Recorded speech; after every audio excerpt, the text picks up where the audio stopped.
मुलीसारखी माया नाही, आईसारखी माया नाही. ज्या घरात ही मुलगी जन्मती त्या घराचं सुद्धा भाग्य उजळतं. दुसऱ्या घरी ही मुलगी जाती त्या घराचं सुद्धा भाग्य उजळतं.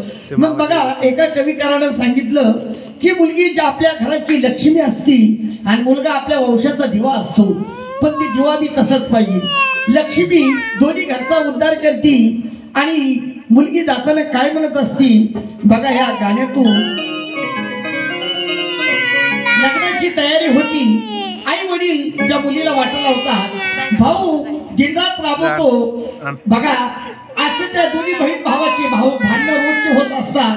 पण तो भाऊ ज्या दिवशी बहिणीचं लग्न असतं तो भाऊ फार दुःख होतो आणि दुःख झाल्याच्या नंतर बहीण वाटायला होत असताना तो भाऊ रडत असतो आणि बहिणीला काय म्हणत असतो,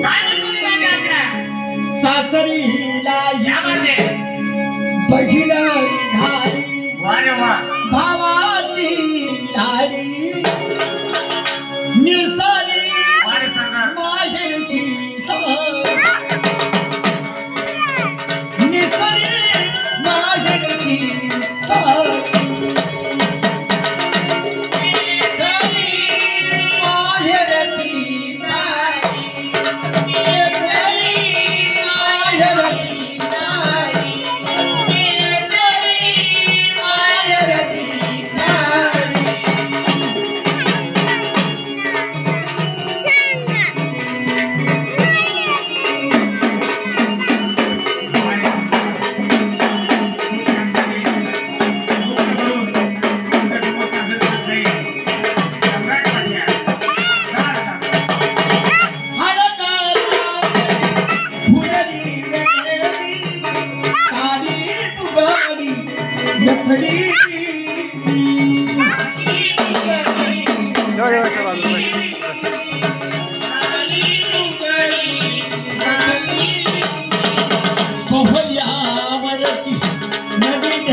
Why?